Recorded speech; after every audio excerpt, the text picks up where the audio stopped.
বাংলাদেশ ক্রিকেটের সাবেক অধিনায়ক তামিম ইকবালকে ঘিরে শুরু হয়েছে নতুন বিতর্ক। আর সেই বিতর্ক এখন পৌঁছে গেছে রাজনীতির দরজায়। সাম্প্রতিক এক সাক্ষাৎকারে তামিম ইকবাল বলেন, উনি মির্জা আব্বাস আমার বিয়েতে একবার এসেছিলেন, এক দুইবার দেখা হয়েছে। উনি মোহামেডানের সঙ্গেও জড়িত ছিলেন, ক্রীড়ামন্ত্রীও ছিলেন। উনি অসুস্থ, আমরা সবাই তার জন্য দোয়া করব। এই একটি বক্তব্যই এখন তৈরি করেছে বড় প্রশ্ন। কেন হঠাৎ করে একজন রাজনৈতিক ব্যক্তিত্বকে নিয়ে এমন মন্তব্য? শুধুই সৌজন্য, নাকি এর পেছনে রয়েছে অন্য কোনো হিসাব? মির্জা আব্বাসের সঙ্গে সম্পর্কের বিষয় সামনে আসতেই অনেকেই বলছেন, বাংলাদেশ ক্রিকেট আর রাজনীতি কখনোই আলাদা ছিল না।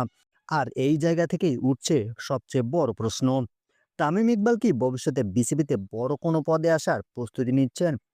কারণ বিশ্লেষকদের মতে বাংলাদেশ ক্রিকেট বোর্ডে জায়গা পেতে হলে শুধু ক্রিকেট নয়, দরকার শক্তিশালী যোগাযোগও। তবে তামিমের সমর্থকরা বলছেন, এটি সম্পূর্ণ মানবিক দৃষ্টিকোণ থেকে বলা কথা, এর সঙ্গে রাজনীতির কোনো সম্পর্ক নেই। কিন্তু বিতর্ক থামছে না। এখন প্রশ্ন একটাই, তামিম ইকবালের এই বক্তব্য কি নিছক সৌজন্য, নাকি ভবিষ্যতের কোনো বড় পরিকল্পনার ইঙ্গিত?